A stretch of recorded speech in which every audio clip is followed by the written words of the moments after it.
다음은 국민의힘 비례대표 박충건 의원 나오셔서 질문해 주시기 바랍니다.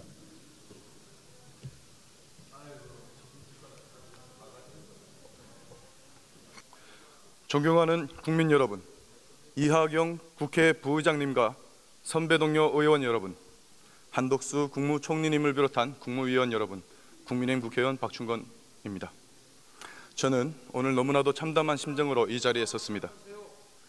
이번 계엄 사태에 책임 있는 정치권의 한 사람으로서 알겠습니다.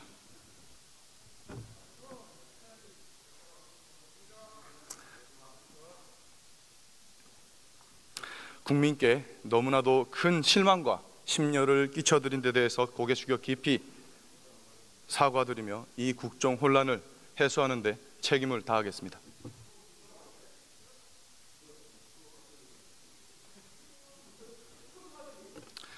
오늘날 전 세계는 치열한 전쟁 중입니다. 군사, 안보뿐만 아니라 공급망, 수출, 기술 패권에 이르기까지 거대한 글로벌 지각 변동이 일어나고 있습니다. 이러한 환경 가운데 대한민국의 경기는 침체에 빠져들고 산업 경쟁력은 추락하여 중국에 추월당하고 있습니다. 여기에 북한은 핵무장을 하고 러시아 파병으로 국가의 안보 위기는 최고조에 이르고 있습니다. 북한의 해커부대와 간첩들이 사회 곳곳에서 활개치고 있습니다. 이러한 비상 상황에 우리 정치는 도대체 뭘 하고 있습니까? 본연의 책무를 망각하고 분열과 반목, 개인과 정치적, 정파적 이익에만 매몰되어서 유혈이 낭자한 내부 싸움에만 매몰되어 있습니다. 반복하고 있습니다. 오죽하면 우리 경제는 인류, 정치는 사류라고 하겠습니까? 6개월 전까지만 해도 저는 평범한 회사원이었습니다. 이 안타까운 정치 현실을 고쳐보고자 정치에 도전했지만 지난 6개월간 제가 경험한 우리 정치는 사류라는 평가도 과합니다. 국가의 위기 상황에도 민주당은 22대 국회 6개월 내내 입법으로 방탄하고 탄핵으로 보복하고 특검으로 겁박하고 예산으로 목줄을 조이며 정부를 끝도 없이 흔들고 국정을 마비시키고 국헌을 유린했습니다. 어떻게 공당의 대표 한 사람을 방탄하기 위해서 나라를 이토록 쑥대밭으로 만들 수가 있습니까? 이뿐만이 아닙니다. 거대 의석을 앞세워서 핵심 산업 기밀 유출기를 열어주는 국회 증감법, 불법 파업을 조장하는 노란봉투법, 전국민 25만 원 현금 살포법 같은 우리 경제를 무너뜨리고 사회를 분열시키는 수많은 악법들을 강행 처리했습니다. 민주당은 지금 이 시각에도 무려 11개 범죄 혐의를 받고 있는 이재명 대표 한 사람만을 살리고자 폭주를 멈추지 않고 있습니다. 이 과정에서 심각한 국가 기밀들이, 군사 기밀들이 유출되고 언론 길들이기와 가짜뉴스 선동을 일삼고 있습니다. 저는 절대로 계엄을 두둔하는 것이 아닙니다. 분명히 말씀드립니다.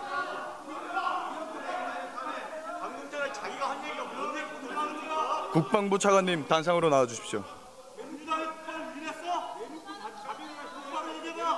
들어주십시오.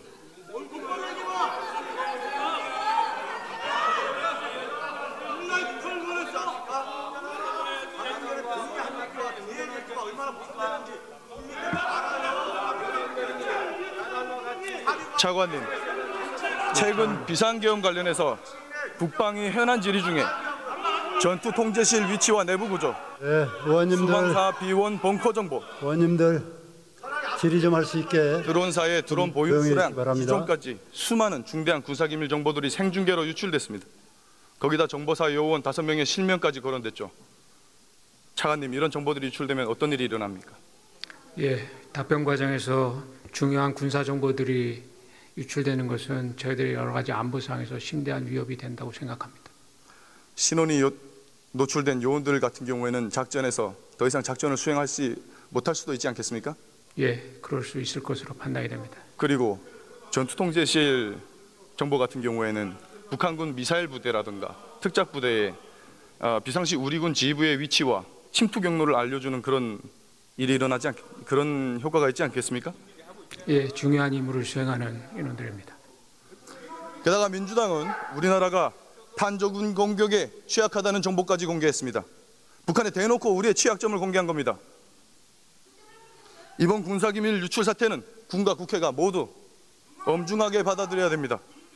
몰랐다면 무지한 거고 알고도 그랬다면은 기밀 정보를 적국에 갖다 바치는 행위나 마찬가지입니다. 국방위는 앞으로 질의 내용에 따라서 비공개 보고를 할 수 있도록 조치해 주실 것을 강력 건의드립니다. 네, 알겠습니다. 한독수 국무총리님 단상으로 나와주시기 바랍니다. 총리님, 지난 11월 6일에 민주노총 간부들이 1심에서 중형 15년을 선고받았습니다. 혐의가 뭔지 알고 계십니까? 네, 아마 우리의 그 적국과의 그 통신 그리고 이렇게 하는 것이 좋겠다라는 뭐 그런 일들을 받은 거 아닌가 싶습니다. 간첩죄였습니다. 21세기 대한민국에 실제 간첩이 존재했습니다. 그것도 민주노총 핵심 간부가 북한 정권의 하수인 노릇을 한 것입니다. 이들은 2018년부터 4년간 총 102차례에 걸쳐서 북한 정권과 지령을 주고받았습니다. 청와대와 미군 기지 같은 군사정보들을 입수하고 이태원 참사를 세월호 사건처럼 촛불 시위 투쟁을 추진하라는 것이었습니다. 총리님, 이 정도면 파렴치한 종북 반국가 세력 아닙니까? 간첩을 두둔하는 겁니까 지금? 총리님, 우리나라에서 압력하는 이 간첩들 이들뿐만이 아닐 것입니다. 이들을 잡아내는 역할은 누가 합니까?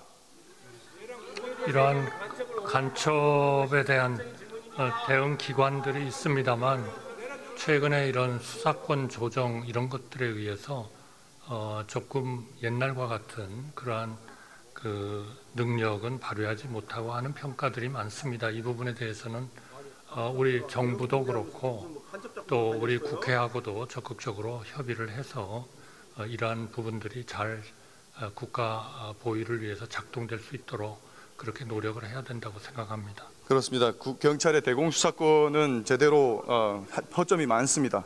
국정원의 대공수사권 누가 박탈했습니까? 여기 앉아 계신 민주당 의원들입니다. 민주당입니다. 민주당이 국정원의 대공수사권을 박탈했어요. 국가안보를 위협하는 간첩을 잡지 말라는 것 아닙니까? 올해 6월에 미국의 항공모함을 불법 촬영하다가 입건된 중국인 유학생 3명, 이들이 2년간 촬영한 휴대폰에 저장된 수많은 우리나라 군사시설 사진들이 발견됐습니다. 총리님, 이들 외국인의 간첩 행위를 간첩죄로 엄벌할 수 있습니까? 이거는 당연히 지금 적국을 위해서 간접한 자를 처벌하게 돼 있는 데에서 이런 간첩죄의 적용 범위를 외국으로 확대하는 법안이 국회에 제출되었다고 생각합니다. 개정 필요성에 공감합니다. 구속까지는 해도 간첩죄로 다시 엄벌하기는 어렵습니다. 올해 8월 2019년부터 정보사 기밀 요원들과 그들의 신분과 중요한 군사기밀을 중국에 팔아넘긴 군 간부가 구속됐습니다. 들으세요. 간첩 얘기하고 있잖아요. 총리님, 북한이 아닌 중국 같은 외국에 우리 군사기밀 정보들을 유출한 사람들을 간첩죄로 엄벌할 수 있습니까? 지금은 법률적 이비가 있는 것 같습니다. 따라서 간첩죄 적용 범위를 외국으로 확대하는 법안이 국회에 제출이 돼 있으니까 이 개정 필요성에 적극적으로 좀 우리 국회가 논의하시고 심의를 해주시기 바랍니다. 네, 그래서 이 간첩죄 조항을 개정하려 했던 겁니다. 이것도 누가 맡고 있습니까? 네. 이것도 누가 맡고 있습니까? 민주당입니다. 민주당은 내란을 막았습니다. 빨리 통과시키기 바랍니다. 총리님, 그리고 최근 감사원장이 탄핵당했습니다. 도대체 무슨 잘못을 했길래 탄핵당해야 됐습니까? 그거는 탄핵 사유에 뭐 적혀 있습니다만 저희는 탄핵이라는 것은 정말 중한 그러한 범죄가 있을 때 일종의 파면에 대한 해당하는 그러한 사법적 절차에 가까운 그런 절차라고 생각합니다. 따라서 감사원장 이런 그 탄핵으로 인해서 업무가 정지되는 것은 우리 국가 전체의 그러한 그 공직 기강 또 공무원에 대한 그 사정 이런 쪽이 굉장히 어려워지는 거 아닌가. 그래서 이것은 정말 중한 범죄가 아니면 우리 국회에서 국회가 국정이 좀 돌아갈 수 있도록 그렇게 이 탄핵 소추의 발동은 좀 신중히 하도록 그렇게 검토해 주시기 바랍니다. 길게 답변하셨는데 간단하게 말씀을 드리면 보복 탄핵입니다. 문재인 정부 시절에 벌인 집값 통계 조작, 국가 채무 비율 조작, 서해 공무원 피살 사건 은폐, 사드 기밀 유출을 감사했기 때문에 보복 탄핵 당한 겁니다.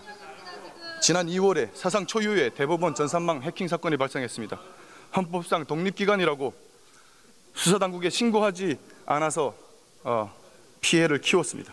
정확한 피해 규모조차 추산할 수가 없습니다. 선관위도 성역이 될 수 없습니다. 선관위가 떳떳하다면 전체 시스템에 대한 보안 점검에 마땅히 응해야 될 것입니다. 총리님, 그리고 이번 계엄 사태 관련해서 민주당은 지상파 3사뿐만 아니라 민영방송인 종편 4사, 보도채널 2사에게까지 계엄 당일 메인 뉴스 큐시트랑 제목을 비롯한 언론 보도 내역 일체 자료를 요구한 바 있습니다. 이런 사실 알고 계셨습니까? 저는 몰랐습니다. 이건 명백한 언론 간섭이자 방송사 길들이기입니다. 심지어 오늘 가방위에는 비상계엄 관련 KBS 현안 질의를 열고 나서 희대 선동꾼 김어준 씨를 불렀습니다.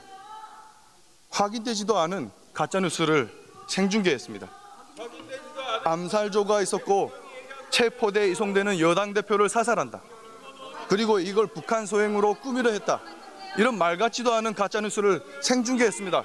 이곳 국회에서 이를 제지하지 않고 국무위원 자석까지 내준 가방위는 국회의 품격을 심각하게 훼손했습니다.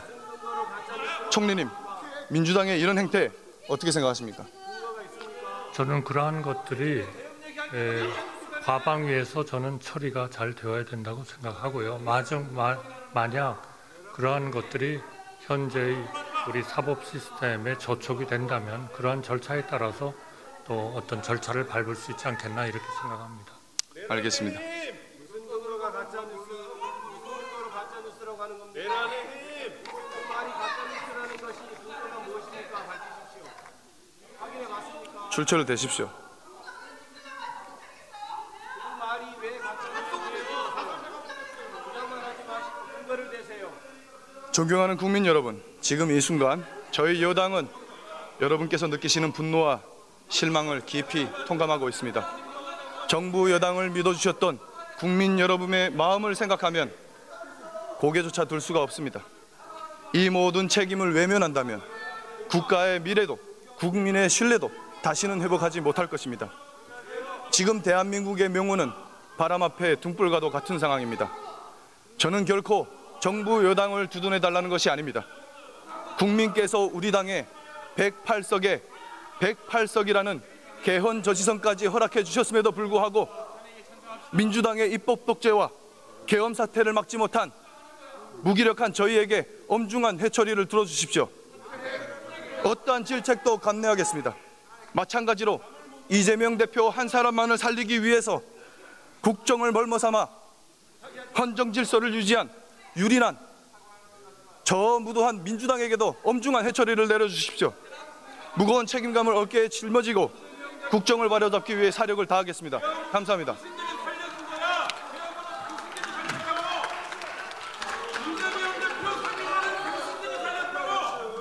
지금까지 정성산TV에서 전해드렸습니다. 정성산TV 좋아요, 구독, 알림은 큰 힘이 되겠습니다. 다음 시간에 뵙겠습니다. 가열차게 멸공.